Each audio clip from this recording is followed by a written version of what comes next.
नमस्कार। हाँ। आज हम एक बहुत ही तनावपूर्ण और कह सकते हैं जटिल भू राजनीतिक मुद्दे पर बात करने वाले हैं। हाँ, मध्य पूर्व में ईरान और इजराइल की जो प्रतिद्वंदिता है। बिल्कुल। और हमारे पास जो जानकारी है, जो स्रोत हैं, वो इसके कई पहलुओं को छूते हैं। इतिहास, धर्म, विचारधारा, क्षेत्रीय ताकत का खेल, सैन्य रणनीति, मतलब सब कुछ। सही।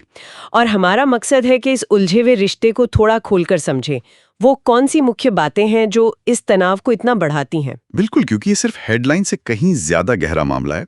इसकी जड़ें आप देखें तो काफी पुरानी हैं। कई परतें हैं इसमें। देखिए 1979 की जो इस्लामी क्रांति हुई ईरान में, उसके बाद से ही वो एक तरह का शिया गणराज्य बना और वो खुद को पश्चिमी, खासकर अमेरिकी और इजरायली असर के खिलाफ देखता है। एक क्रांतिकारी शक्ति के तौर पर। हाँ बिल्कुल। और उनकी विचारधारा का आप कह सकते हैं एक सेंट्रल पॉइंट ही इजराइल का विरोध है। अच्छा।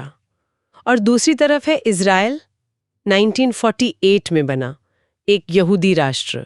और चारों तरफ से ज्यादातर मुस्लिम देशों से घिरा हुआ। हाँ, और हाल के सालों में हम देख रहे हैं कि वहाँ की राजनीति थोड़ी दक्षिणपंथी हुई है और फिलिस्तीनी इलाकों पर जो उनका कब्जा है उस पर तो सवाल उठते ही रहते हैं। वो एक अलग पेचीदा मुद्दा है जो इससे जुड़ता भी है। तो ये जो टकराव है दोनों के बीच, इसकी मुख्य वजह क्या निकल कर आती है हमारे स्रोतों से? देखिए, सबसे पहली और शायद सबसे बुनियादी वजह तो विचारधारा ही है।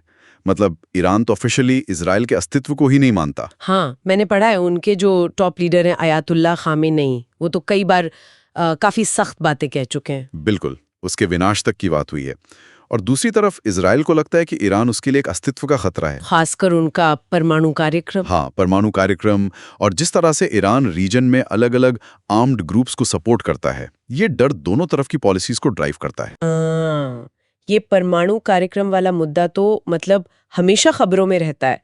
ईरान कहता है कि ये शांतिपूर्ण है बिजली बनाने के लिए, लेकिन इजराइल और कई पश्चिमी देशों को शक है। उन्हें लगता है कि असली मकसद शायद हथियार बनाना है। और कुछ स्रोत तो ये भी कहते हैं कि इजराइल ने इसे धीमा करने के लिए गुप्त ऑपरेशन भी किए हैं, जैसे साइबर अटैक या फिर वैज्ञानिकों पर हमले। बिल्कुल सही, ये खबरें आती रही हैं। और इसी से जुड़ा है वो प्रॉक्सी वॉर वाला एंगल। प्रॉक्सी वॉर मतलब सीधा नहीं लड़ना, अपने सहयोगियों के जरिए लड़ना। जैसे ईरान, आप देखिए, लेबनान में हिजबुल्लाह को सपोर्ट करता है। हाँ, हिजबुल्लाह तो अब काफी ताकतवर गुट है वहाँ। बिल्कुल, राजनीतिक और सैन्य दोनों। और गाजा में हमास को, ये दोनों गुट इजराइल से कई बार सीधे लड़ चुके हैं। अच्छा, और इजराइल क्या करता है इसके जवाब में? इजराइल भी चुप नहीं बैठता। वो अक्सर सीरिया में, जहां ईरानी ठिकाने होने का शक होता है, या फिर हिजबुल्लाह को जो हथियार भेजे जा रहे होते हैं, उन पर हवाई हमले करता है। तो ये एक तरह का